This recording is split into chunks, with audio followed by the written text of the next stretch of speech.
Yeah. Hello, everyone, and welcome to another episode of Found in Interpretation Podcast. And once again, I'm one of your co-hosts, Alain Breton, and I'm again here with Brian. How you doing, Brian? Doing all right. I'm on my third coffee, so I'm doing great. Oh, really? I'm on Japanese tea. Okay. I'm always on Japanese tea. You Coffee. are. I'm a coffee guy. Has to be coffee. And then we have, everyone has noticed, we have here Mike Lemay with us. How you doing, Mike? Bam! Hashtag hot sauce and tubers. I am doing fantastic. You knew guys I was going to do this, right? I didn't prep you for it, but you had to be ready for it. So yeah, I'm absolutely fantastic. I love what I do. So hey, here we go.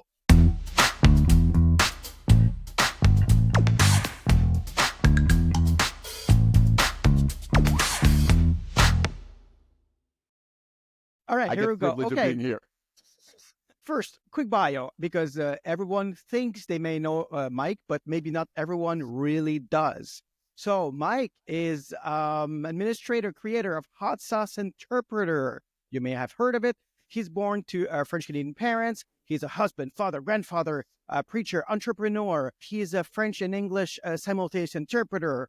And he discovered interpreting in the late 1990s by accident while volunteering as a consecutive interpreter for a guest speaker at his local church, and he immediately fell in love with interpreting. He is a professional interpreter with sorry, I'm just reading this all wrong. Okay, Mike. Okay, you know what? It's all good. It's all good. I can't keep up with your speed. That's why. But anyway, long story short, he's grateful for his journey. He's happy to be an interpreter, and he's here with us. All right, Mike. So I'd like to ask you one quick question very quickly. So when I think hot sauce interpreter, I also think Mike Lemay and vice versa. So what's hot sauce interpreter and how did it start? It started. Well, first of all, I want to thank you guys for inviting me. I couldn't wait for the invite. I was like, I want to be on that show. I want to be there. So I feel like a superstar here. I thank you so much. I just love it. So anyway, hot sauce interpreters. I always say hashtag hot sauce interpreters because it started off. I think it was like at the beginning of COVID, and I'd started doing videos on Instagram, little videos. I had opened up an Instagram account, Mike the Interpreter, and doing little things here and there once in a while. And there's a community of interpreters on Instagram, and they were using hashtags of all sorts, interpreter, consecutive, simultaneous, whatever it was. And I started connecting with interpreters, and made some friendships. And then at one point we were three or four guys, I think. And we said, hey, let's meet together and do a Zoom together, right? So this at the beginning of COVID, and we're just friendship, just clicking together, and it was like-minded guys. And one guy said, hey, we should start something. We should start either, we were talking about doing a podcast, and we should use a hashtag. And then one guy said, hot sauce interpreters, because he was like from one of those places that love hot stuff. Anyways. And he said, like a hot sauce country. Is that? Yeah, is there, hot sauce country. Some Spanish guy, Portuguese guy, or something like that. Whatever. And he said hot sauce interpreter. I said, yeah, hot sauce interpreters. And then we started using it. I started using it right away. When you look in the feed of Instagram, when you look hashtag hot sauce interpreter, the very first post with hashtag hot sauce interpreter is me. So I started using that at the beginning of every video I do. I go, bam, hashtag hot sauce interpreters. I put a radio voice into it. And I wouldn't say it went viral, but, I started connecting with a lot of interpreters, and I would use the hashtag plus hashtag interpreter and everything that identified with interpreters. And it started growing pretty quickly, and when you look into the hashtag now, there's like thousands of videos, and I would connect with people that way, right? And why do you think it became so popular so quickly?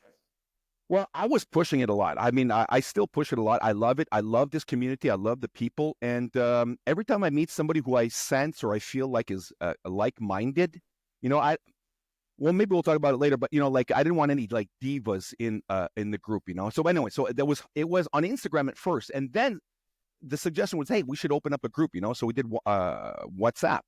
And we love using WhatsApp as interpreters as a back channel.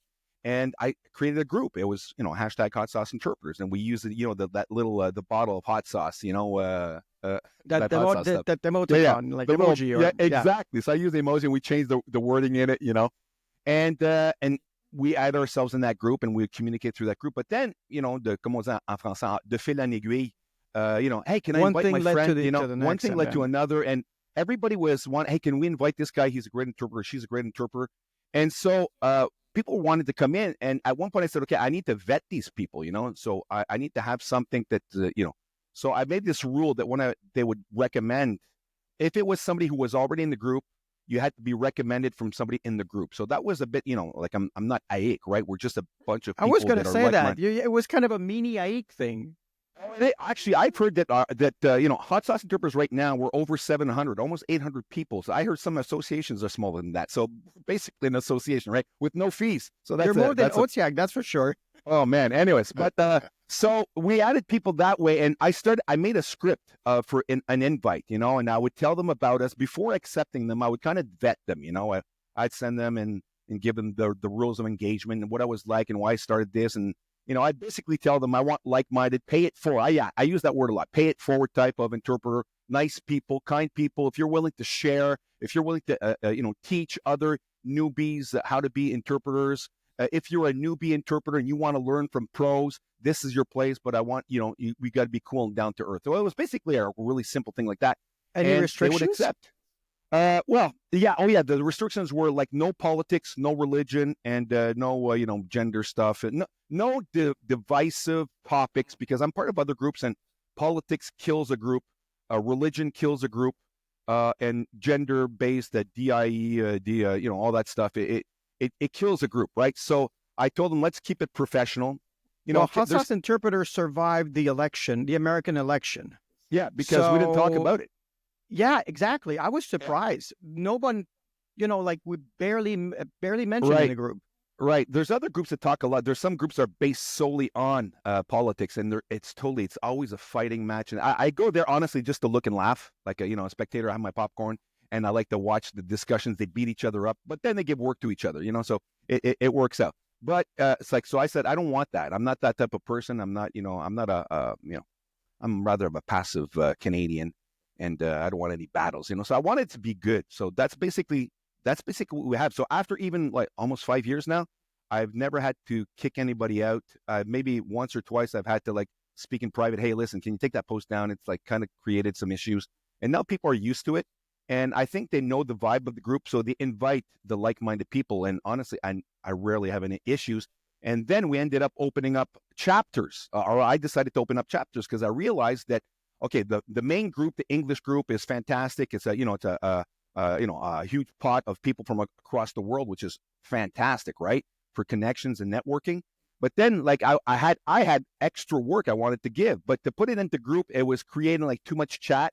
What do you mean by extra work you wanted to give? Do you give work as an interpreter or as an interpreter? Yeah, I would get, the thing was, I think why I have such a success is because I'm a guy that shares a lot, and I give to others, and what you make happen for others happens to you. It's a great Bible verse. So well, you must know it. Yeah, but when don't quote I was me on the getting Bible. Work, no, that's okay. That's okay. It's all good. I'll quote you on the Bible. No, don't quote me in the Bible. Yeah, but so anyways, so I started having too much work. I was getting loads of work at the beginning. Right away off the bat when COVID started, I was a contractor for 20 years, a ventilation air bouncing specialist. Had my own company. I did that for 20 years, loved it. And interpreting was always a sideline. It was a side gig, maybe a few times a year, here and there. I'll how did it all start?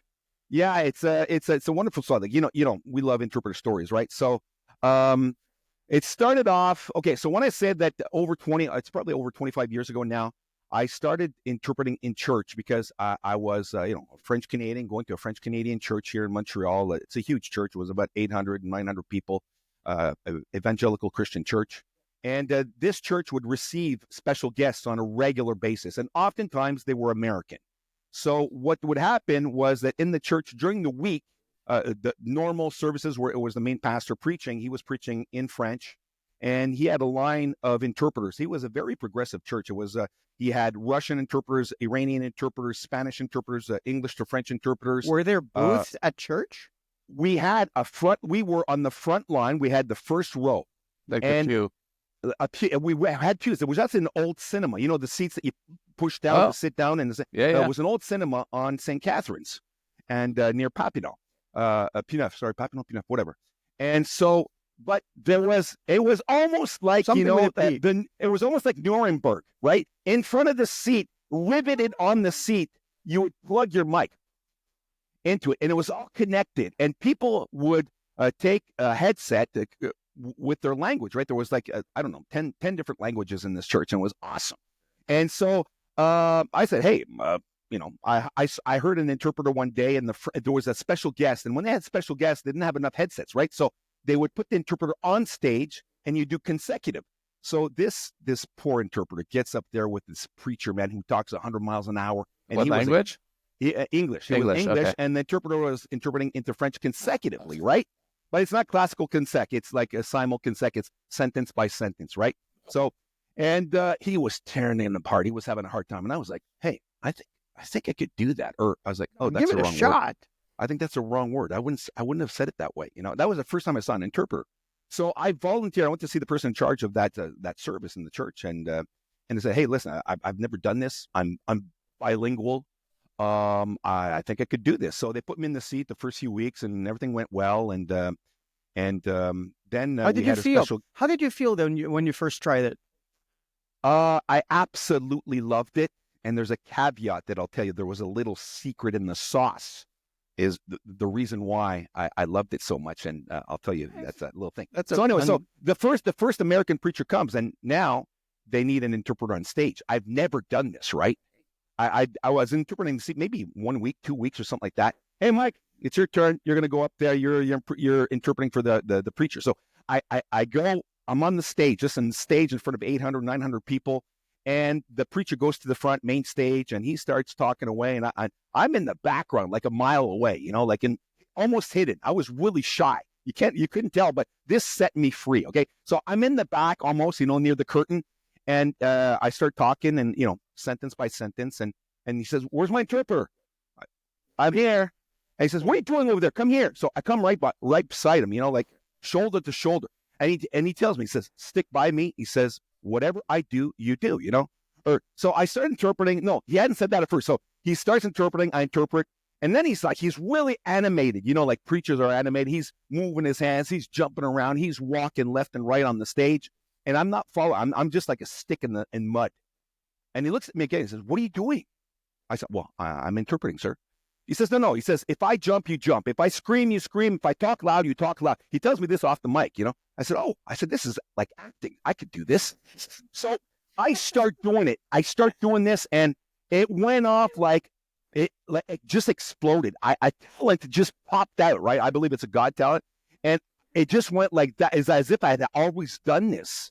And it was going back and forth. It was dynamic. And this was a full weekend conference, 3 days, 2 or 3 days. Like, were you getting paid for this, or hours. was just out of your? This is volunteering. I didn't even know you could get paid doing this. So I'm just doing this because in church everything is volunteer, and volunteer based, and it's great. I loved it like that. And so all the other languages too, like the Russian and all that you're saying, they're all members of the congregation, I guess, or everybody is a member of the congregation. Nobody's getting paid for this, and it's volunteer. It's service in your community, right? So that was my first 6 months. Listen to this. There's a little story with that. Is that as I'm interpreting this 2 or 3 day, I don't remember if it was 2 or 3 day conference, 4 hours in line, totally crazy, right? You like interpreters would say, oh, like, what, you did 4 hours? Yeah, I did 4 hours, man. It's like, what? What's wrong with that? Anyways, hold on. Do you do a 4-hour speech nonstop? Yeah. Well, sometimes it could go up to that. Most of the times it was maybe an hour, 2 hours. It could go regularly up to 2 hours. And this guy would even sing. He'd play on the piano. He said, Mike, interpret what I'm singing. And I said, like, you want me to sing? He said, yeah, sing. And so I, on stage, live, indirect, interpreted a song. And I sang the song. I said, yeah, that's pretty good. And he actually stopped singing and let me continue singing in French while he's playing the piano. Oh, anyway, wow. So at the end of that conference, the 2 day conference, everything's packed up because in the day, the preachers would have what they call a book table, cassette tape. This back in the days of cassettes, right? In the late 80s. So he has a cassette table, books and everything in the back, and everything's packed up. And he tells me while I'm in the back, says, Mike, you did such a great job. Listen, I want you to have, I'm gifting to you everything that I have on the table, one of each. So I go to the back, and the lady who set the table up had already packed up everything. Everything was sealed, man, taped, everything. And I said, well, Mike Murdoch said that I could have everything, a bit of everything here if I wanted, She said, "Oh, sorry, Mike." She says, "Look, everything is packed up for the plane." I said, "Listen, lady," I said, "he said that I could have everything. I'm taking one of everything." And like, I was like, this was my first paycheck, right?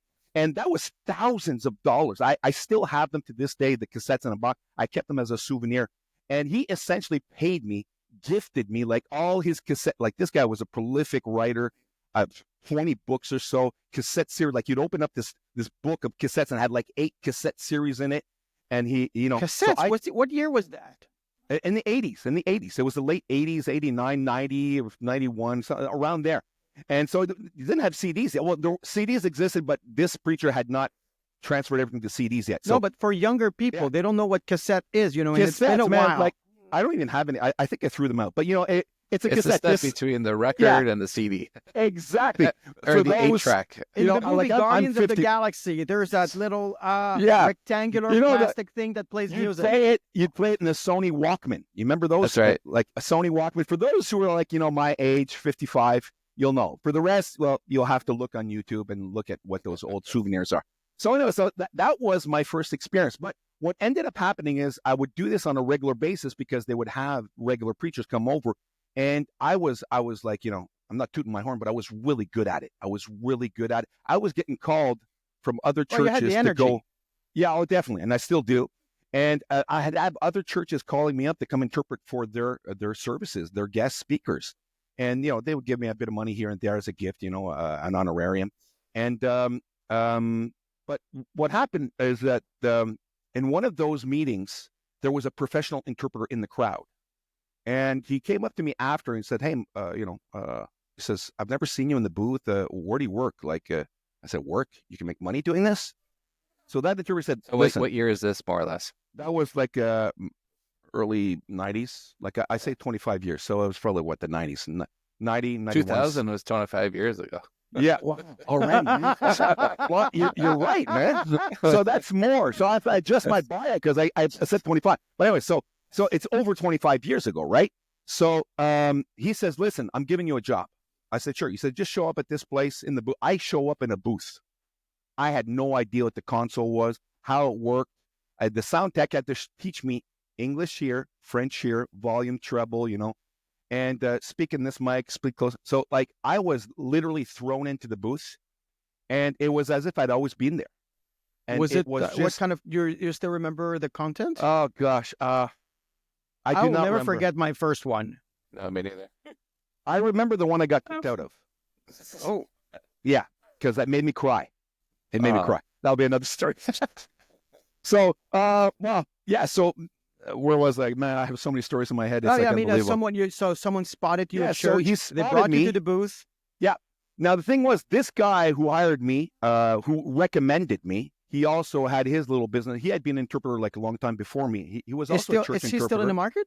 He's still in the market, yeah. He's still in the market, and he still does this, but he specializes in, network marketing, Avon, Mary Kay. Okay, not interpret. He's not an owner of an agency.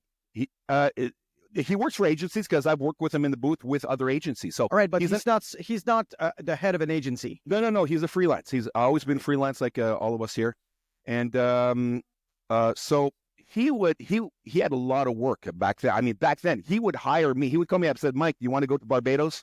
I said, "Yeah."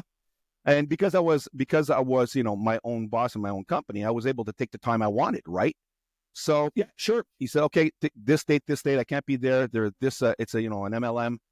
They need somebody. I can't go. I'm already booked on another thing." Sure, bam. So my first experience were going to like Barbados, Bahamas, Aruba, Florida, Las Vegas, and he would send me on the gigs that he couldn't do. So he was my mentor, and we became friends. And to this day, he still gives me work every once in a while, although sometimes I want to give him work. But so we just stayed friends, and he mentored me. Basically, he was in the booth a few times with me, and he coached me a bit. And but he basically came through the same door as I did, through the church door, right? So I'm really an anomaly in the interpreting world, and I think there are a few. Why do you say that? Because I have no degree in any linguistics whatsoever. I'm just bilingual. I'm perfectly bilingual, and here's the caveat: is that my parents are French Canadian. My mother does not speak a word of English. My father's perfectly bilingual, and I was born in Toronto, but quickly after we came back to Quebec. And that was back in the days of La Loi 101, the 101 bill, where you could not go to English school if you had not been in English school prior to the law, or if you were born outside of Quebec. And because I was born outside of Quebec, I had that little paper that gave me permission, and my father decided to send me to English school. So all my schooling was done in English, but when I come back home, I'd speak French, right? From a young age. Now, part of the caveat is this, is that my mother, she's deaf in both ears. She can't hear. She does not do sign language. So many people ask me if I know sign language. I do not do sign language because my mother has paralysie cerebrale, cerebral palsy. And she has part of her body that's really slow compared to her other one. And she couldn't do sign language. So the nuns, back in the day, was nuns teaching them. She went to a nun school.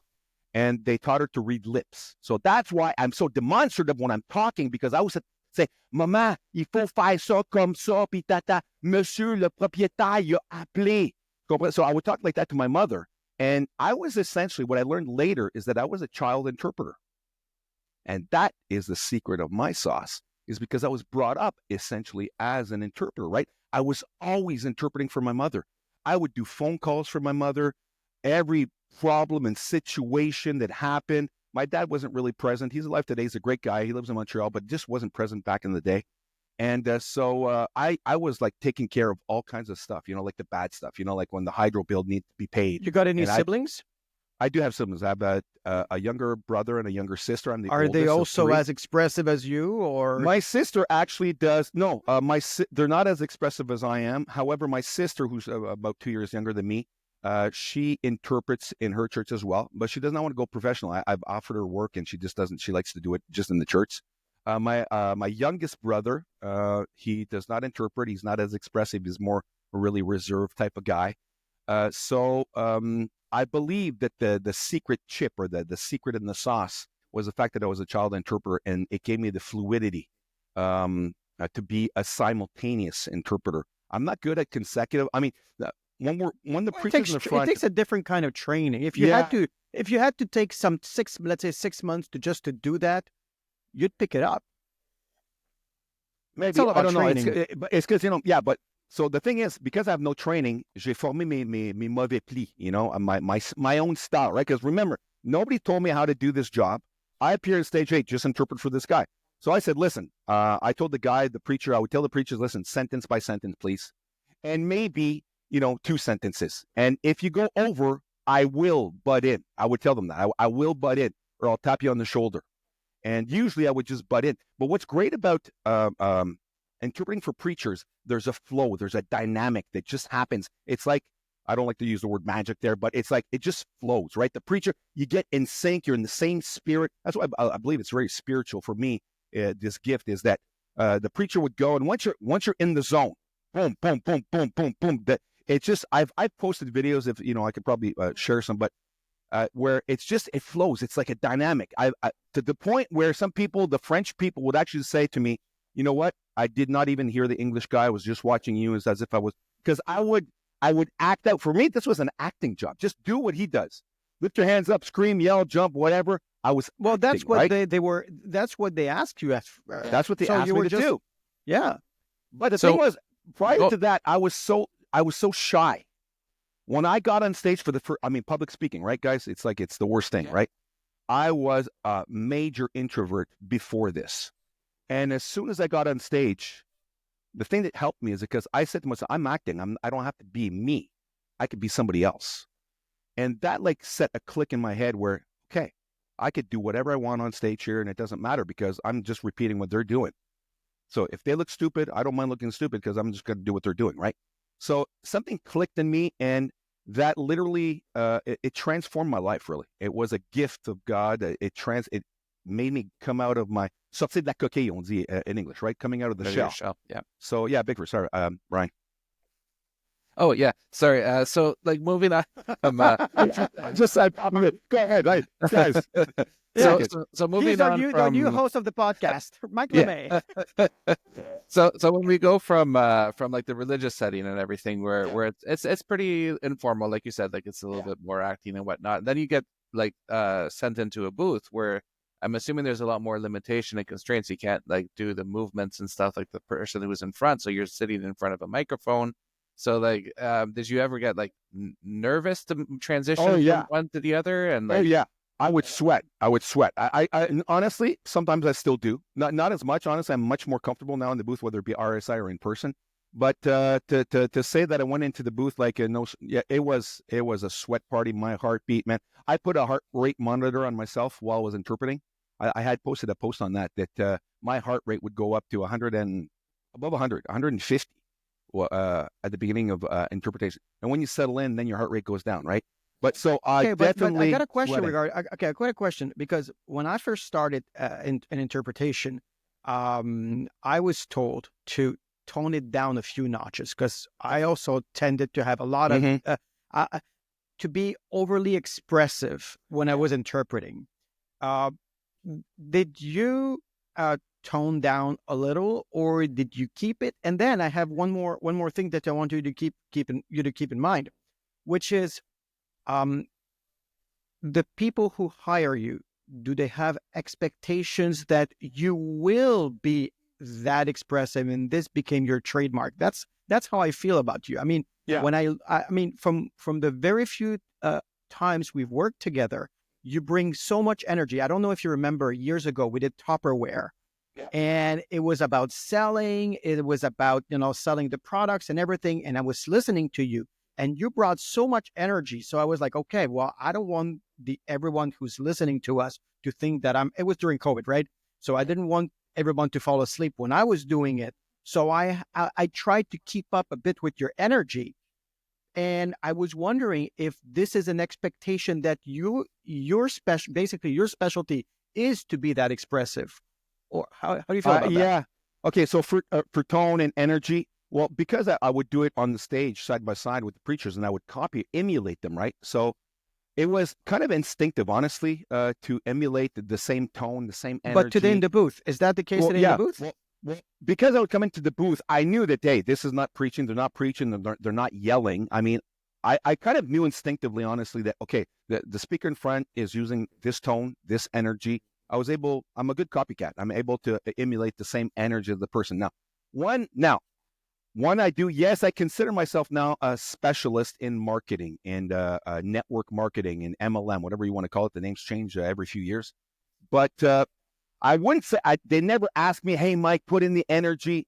It's just that when you go to a conference, a multi-level marketing conference, it's a party. People are dancing, they're screaming, they're yelling.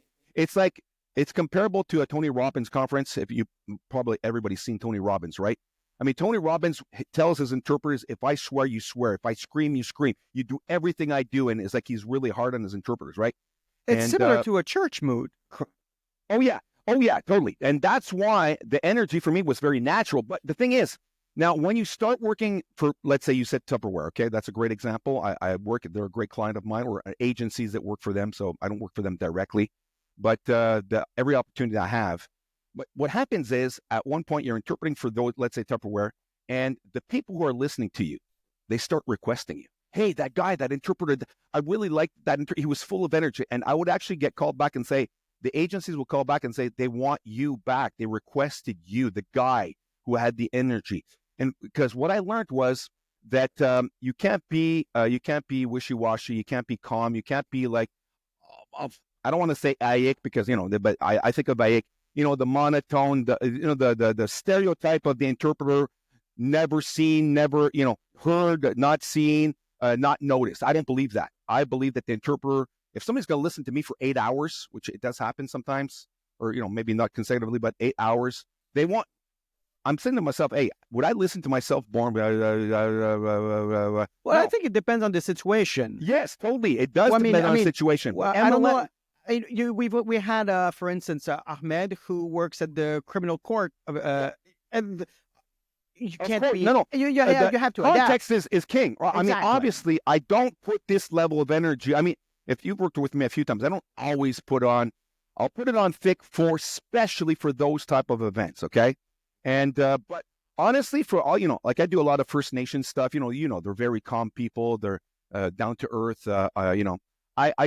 I will purposely, I will not go over the tone or energy that the speaker, maybe like sometimes, honestly, guys, we interpret for like really boring people, really slow people, people who are monotone. I sometimes say, no, Everyone is slow next to you.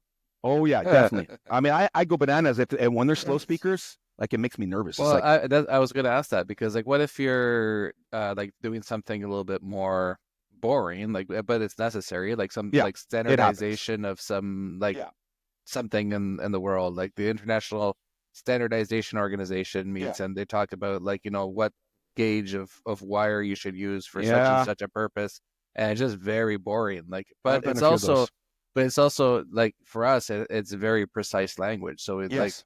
so does that like for something like that, like it's not as much about the energy you bring Oh, into it; totally. it's about Yeah, the no. That for that, precision. it's like I'll put the same energy as a speaker. You know, I mean, I'll put tone like on that because naturally I don't like monotone, so I'll add just a bit of tone. But I'll never like be explosive like at a Tupperware conference. No. If I'm doing serious stuff, I've done UN stuff. I was thrown into a UN meeting last minute at the beginning of COVID because they didn't have interpreters. I was called up. I won't mention the name. I was called up from somebody really high up, and it's so funny because I was sleeping, and that night I'd left my phone open for some reason. I forgot to close it, and the phone rings like at midnight or something like that. So I answer the phone. I'm in my undies, basically. Yeah, well, Mike, listen, you got to help me. Hop on RSI right now. He told me the platform. You got to join now. It's a UN. I said UN. I said I'm not qualified for that. You know that, right? I've Not never done UN that. language services. No, No, no. It was. I don't remember what the subject was, but there was a lot of different speakers, and it was back in the day when they didn't have headsets. They were using the mic off. It was so bad. People were reading a script like this, and the guy was Chinese trying to read English, or some other languages with heavy, heavy accents. He says, Mike, don't worry, you're just filling in for somebody. I went in, I did it, and it was my first experience. So I get to say that I did a UN meeting. I don't remember what the subject was, but I was sweating. I'm in my underwears because I wasn't on camera, right? It's 1:00 in the morning. I'm in my underwears, and I'm trying to listen and understand and interpret the best I can because I'm at UN and I'm a UN interpreter. It was totally nuts. And the guy thanked me, and we remained good friends after that. And he gave me some work, and he changed from different agencies, and so I get to follow him now around. But yeah, so that was nuts, man. It was crazy. so coming back to hot sauce interpreters, how do you have like a criteria for the quality of the interpreters that come in? Like, No, I don't. I'm very like how should I say? The only vetting I do to let them in is they have to be recommended by somebody who's already in the group, right? Okay. So I always ask the people, and I tell them every once in a while, guys, if you're gonna recommend somebody, please, somebody same spirit, same energy, like-minded, kind, pay it forward. I don't want any divas. I don't want any, I don't want divas. Let's be clear. We want nice people, nice, down to earth, fun going, easy going. And for those who are in hot sauce interpreters, most of us are like that. So I kind of created that community where, so it's I guess, can I say auto vetted? It's like people invite people they know, right? So they're going to invite people who they know are good. I tell them, like, don't invite somebody who's not a good interpreter. Like, so that's basically the only thing. And then when they send me their contact, I contact the person personally. Maybe I'll talk to them. I get a feel for them to see if they're nice or not. And but honestly, most of the time, I think maybe I've rejected. So you basically interviewed the hundreds of people in hot sauce interpreter? Not verbally, but I've texted every single one of them. Yes. And well, it's not that hard. Now it sounds like a lot, like 800 people. What you message 800? No, but don't forget, it's like maybe one a day. Once or 2-3 times a week. Whoop, okay, I got to. Hey, could you add this person? Hey, okay, send me the contact. I'll message them. And I have this copy paste. I have a 3-step thing. My first step, page 1 is I introduce myself and what is hot sauce interpreters, the type of people, my expectations. Do you think you're this type of person? And when they say yes, absolutely, I love those values. I like have the values there, and they say I love those values. I'm in. Okay, then the second part is I make them sign into a Rolodex. So I have this Excel file, and I send them. I ask them to register, right? And it's open access to everybody who's a member of the group, and they fill in their name and like I ask them, name, address, phone number, to be contacted. I tell them, guys, if you want a job and I'm trying to contact somebody who speaks Swahili. Put your phone number and your email, please. This is the purpose of the group.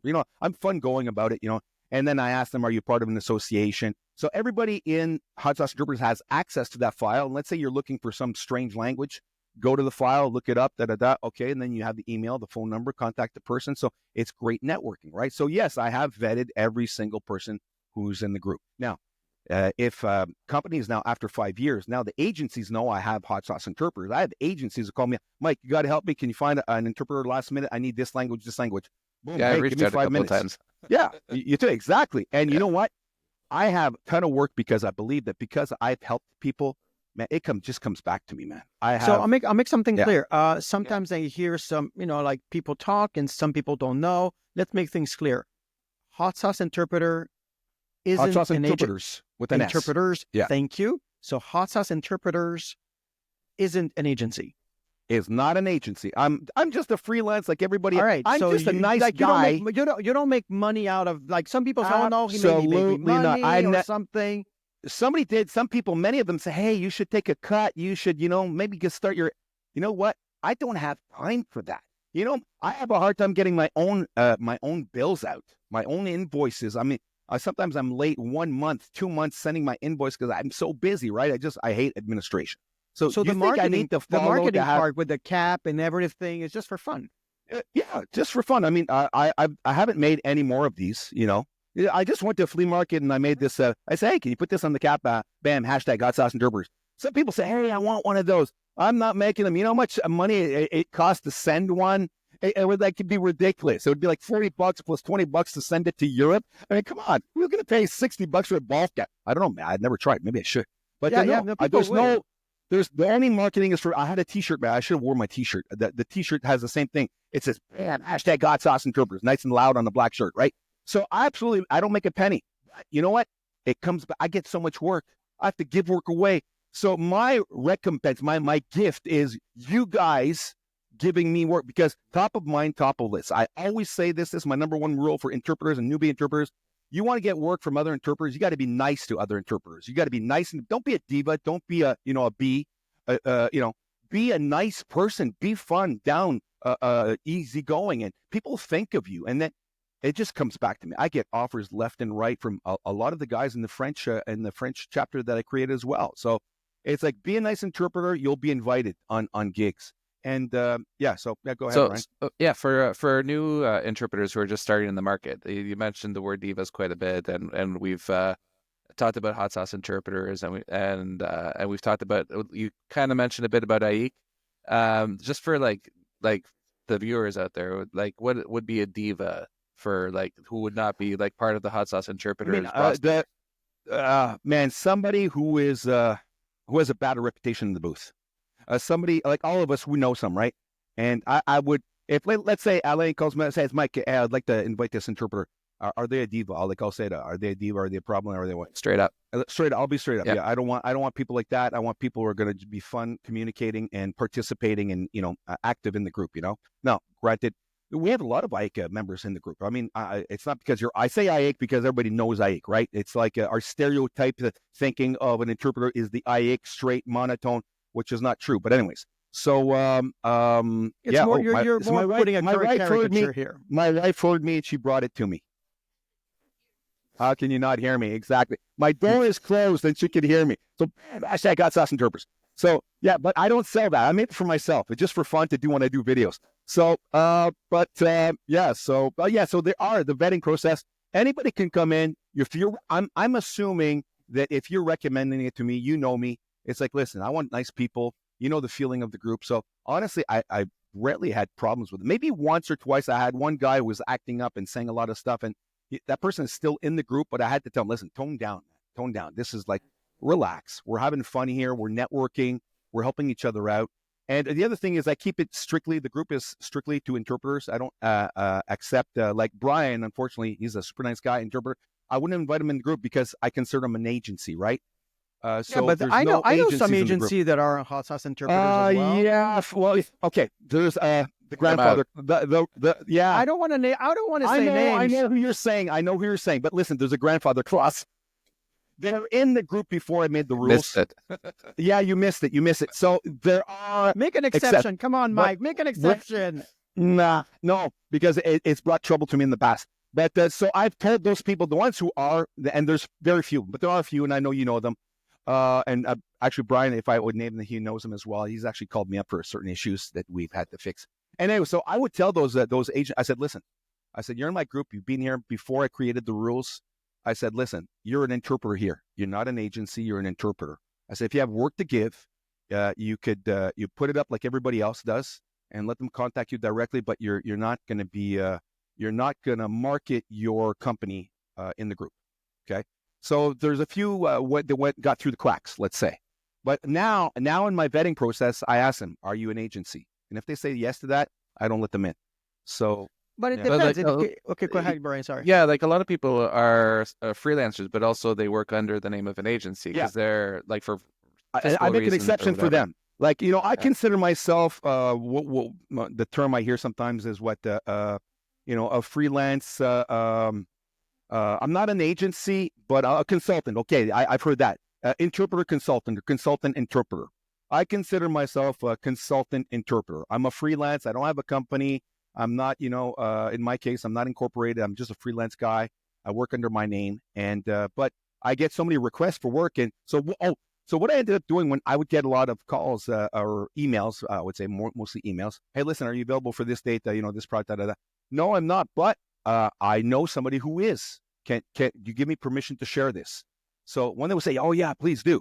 So I ended up doing that a whole lot at the beginning of COVID. So let's say the first 2 years.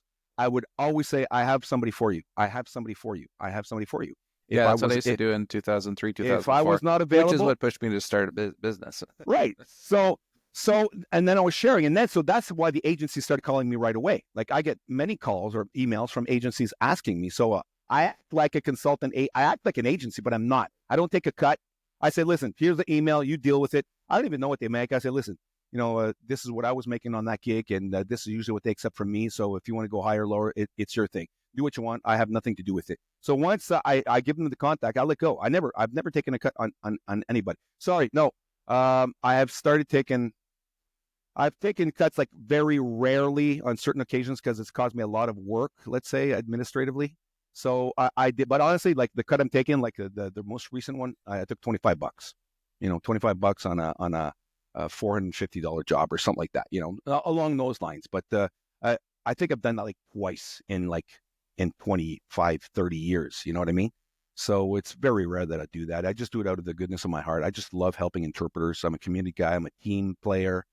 And yeah, so yeah, bring it on, man. So how many, you're 55, you said? Yeah, are you going to go 55. on till like... Hey, as long as I could do this, I work with old interpreters, and some of them are in hot sauce interpreters. Like some guys are in their 70s and 80s. Yeah. Hey, man, come on. You know, I saw an interview you guys did with, I don't remember the gentleman's name. He was it Louis Casgrain? Yeah, Louis Casgrain. I mean, how old is he? 70? 70. He's still 70, maybe 72. Okay. I think. So he's picking out his jobs every once in a while when he feels like it, right? I mean, if I have the energy, I love this. I absolutely love this. I mean, don't tell anybody. I think I would do this for free. That's how much I love doing this, right? So, you want me to edit this part later? Yeah, you could edit it out. But yes, so yeah, I absolutely love this, and it's a great community. It's changed my life. Listen, guys, you know, when I was a contractor, I thought I was making good money, you know, and then when I started interpreting, like I fell off my chair at the rates we were getting. Right, I was like, the first year I made like almost triple what I made in my company. Hey guys, that was before COVID or after COVID? No, after COVID, during COVID. Okay, the first year of COVID, let's say 2020. I was working 7 days a week because I didn't know. Is this just a wave? Is just like, okay, let's just take it in. Well, we talked about that. We talked about that back in the day, and you were telling me how much you were working, and I said, be careful about that. Yeah. Because there's a mental toll. Yes. We all get tired. We don't perform as well, even if we have all the goodwill, the intentions, and everything. Right. It's really hard mentally. Yeah. I learned from you. I know we haven't talked about it since. Yeah. So what do you think? Okay, so like beginning of COVID, because I wasn't sure, I still had my company. I still do. I have my registered company. It's still there. It's a B now. It's my option B. Interpreting is my A now. I do interpreting full time ever since 2020.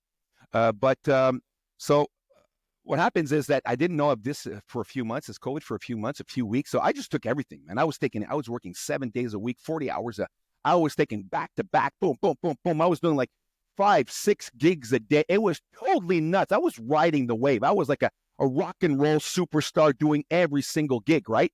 But I learned that, first of all, my rates were really low.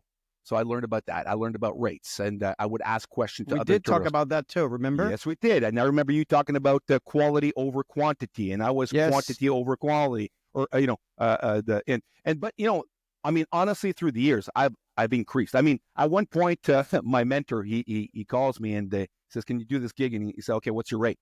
And I give my rate. Then he says, "Mike, wow, you're expensive, man. You're more expensive than I am." So you see, I went up through the years. I learned my lesson. I mean, I'm flexible. My rates bar is like up and down depending on what country it is. I mean, come on, we're freelance, right? We're selling time. So, if I have less work, well, my rates go down. If I have more work, well, one time at this gig, I get an offer for a gig.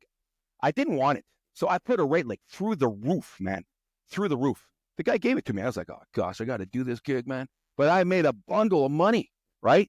So, and now, it's a flexible scale. It's flexible up and down. And now, so after COVID, working 7 days a week, my wife said, "Hey, honey, listen, you're working weekends, 7 days a week. Can you tone it down?" So I stopped working on weekends. Okay, and then after a You year gotta go after to church. exactly, I was, and then coming back and interpreting again. You got to But anyway, interpret in church. yeah, exactly. So then I stopped on the weekends, and then eventually I stopped because then when the tax man came around, I was like thrown off my chair. Like I was like not ready for that first year. And then after I the remember second that year, too. You told me about that too. oh yeah, I fell off my chair, man. It was crazy. So I learned on that too. But so then after the second year, I stopped working on Fridays. So now, honestly, I work 4 days a week. I choose to work every once in a while. I pick and choose. If there's like a good MLM that I want to do, and oftentimes they're on weekends, I'll take them. But they're few and far between, right? So there's not too many of them. So most of my work is Monday to Thursday, and every once in a while, maybe I'll take a 1 hour, gig on a Friday or a Saturday, because I do have my private clients. I have private clients that are multi-level marketing clients, and unfortunately, oftentimes they're on weekends. So Multi-level marketing is always on site. It's never remote. no, it's RSI. A lot of time they have 1 hour meetings, to train their people and the new recruits and all that stuff, yada yada. Probably you've all interpreted for those type of events, right? But I do have a lot of my private clients. Actually, I haven't. That's why I'm asking. I'm very curious about it. Okay, well, most of my private, when I say private, I don't have that many. But the ones I do have, they're multi-level marketing directly. I work directly with, the accounting guy who sends the check out. Hey, Mike, we need you for this one in Denver just last week. I don't want to throw mud on anyone, but this is what people call a pyramid scam or something like that. Yeah. Or... I don't care. But honestly, though, I don't care. I don't give a crap because they pay good money. But the thing is, honestly, guys, legally, what would Jesus do? He would do it. He would do it.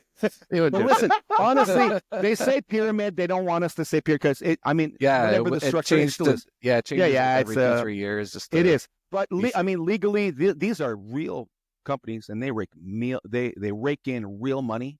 And the salespeople, or no matter what level they are at, they make money. They make money. And it's legal. They pay their taxes. There's nothing. Everything is on the up and up. So this thing about this, that's one of the Diva things I really hate, because when I started talking about that how dare you work for they're stealing money, and hey, listen. Some people said that?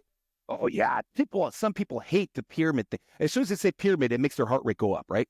But listen, guys, it's real business. So if you have refused to do MLM because of that, listen, buddy, give them to me. I'll take them all.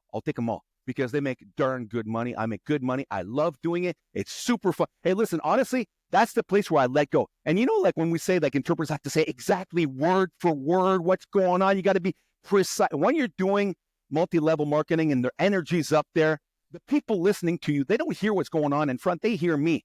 So I'm up here, and I'm going at it with my hands, and I'm putting the energy in. I'm adding words in, and I'm adding what goes with what's, like if they say a super dynamic, I say, c'est tellement écœurant, c'est super, c'est extraordinaire.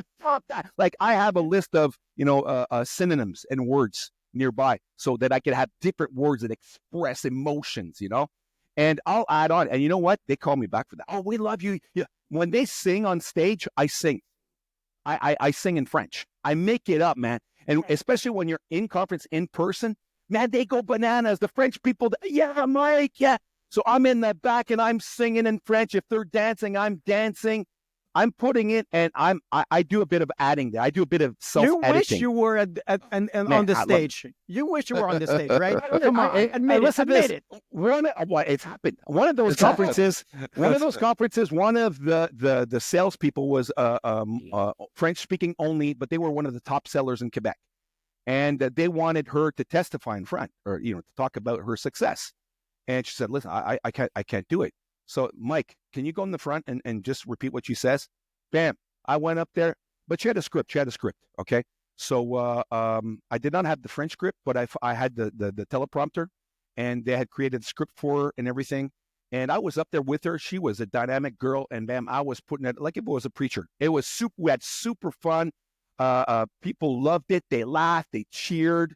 And at those type of events, that's what they want. They don't want okay, for lack of words, they don't want that diva interpreter who's like so prim and proper and and listen, okay, it's a different style. It's a different market. It's a different market. It's a different style. The diva interpreters don't understand that, and they're losing work because of it. Because I have not stolen work from them; they give it to me. Look, there are different kinds of cars. Oh, yeah. There are different kinds of computers. There's different kinds of coffees. You can have a Tim Hortons, a Starbucks, or some kind of specialty coffee every shop. Once in a while. So it's the same thing. I mean, there's no one kind of interpreter. There are several kinds of interpreters. That's why we have. You got to graduate. That's how we can make a podcast. That's right, if we always had the same kinds of interpreter, then. Yes, but you got to be flexible. You got to learn. You got to come out of your comfort zone. You can't just be the diva interpreter. I mean, I use the word diva. Yeah, but it's about personality. This is about personality. Yes, it is about personality. Look, if people have to work in a setting that people let's just finish this thought. People have to work in a setting that they feel comfortable in. Absolutely. And if they don't feel comfortable in a certain setting, it's okay. They don't do this. But how can you grow if you don't come out of your comfort zone? Guys, I like I said, I don't do legal. I don't do medical. Well, how can you grow if you don't do that? Well, that's the thing. I every once in a while, I would say, listen, guys, is there a PowerPoint? Is the PowerPoint translated for this medical conference? Otherwise, I won't do it. So I would end up doing it, and it wasn't so bad because, most of the time they are talking to common people. They're not all talking to specialists. So I've jumped into situations. I've jumped into depositions to replace somebody at the last minute that I had referred, and that interpreter couldn't be there or conked out or whatever. And the agency called me back. Listen, Mike, do you have another legal interpreter? No, but I'm available. But I'm telling you right now, buddy, I'm telling you that I've never done this before. Now you're in deep crap and you need somebody. I am willing to do it. I'm willing to try it, but let it be known. If I screw up, you're told. I don't want to. So I did 3 depositions, big ones. And one of them, I was broken down, crying, coming out. It was so emotional. It was devastating. It was really hard. I don't know some guys who do it all the time. But anyways, so I've done a bit of medical. I've done a bit of pharmaceutical. I don't like doing either. So all the really super technical stuff, chiropractic, bones and all that stuff, I'll stay away from that. Okay, but every once in a while, I accept one just to test myself. And sometimes, je me suis cassé la gueule, comme on dit en bon québécois. I tripped and fell, but it's okay to trip and fall every once in a while, as long as it's not every time. As long as you can get up. Now, unfortunately, we are way past. Come on, no, let's go on. I know. Let's do part 2. Look, we'll do a part 2. Don't worry. Part 2, we need to leave stuff for part 2. We'll keep some material for part 2. But I just want to say, before we finish, what you've done with hot sauce interpreters, I don't know anybody else who has created such a huge roster and such a huge. It's amazing. It blows me away. Association. So I'm really impressed at that of the work that you and your 4 colleagues and friends have put into it. So.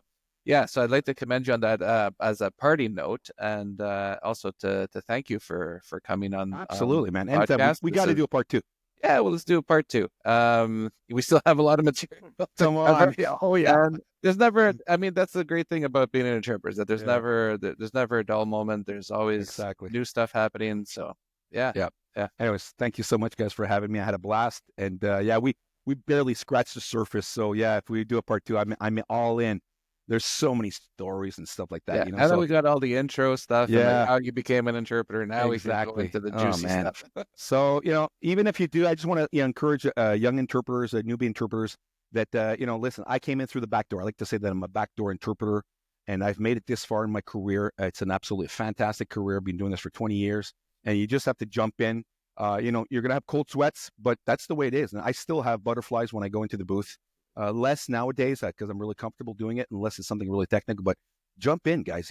Just do it. You got to do it. It's a fantastic profession. There's fantastic people to get to learn, to know. And yeah, I only have good things to say about interpreting. And the bad stories, well, you said I didn't talk about the one that I got kicked out of. I got kicked out of the booth once. So maybe on the next one, I'll tell you the story of why I got kicked out of the booth and how I reacted.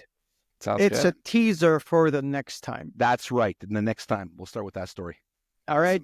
So Thank you, everyone, guys. Brian, Mike, everyone who is listening, watching, don't forget to like, share, subscribe, and comment. Yeah. And we'll see you on the next episode. All right. Good night and good luck, everyone. Bye bye.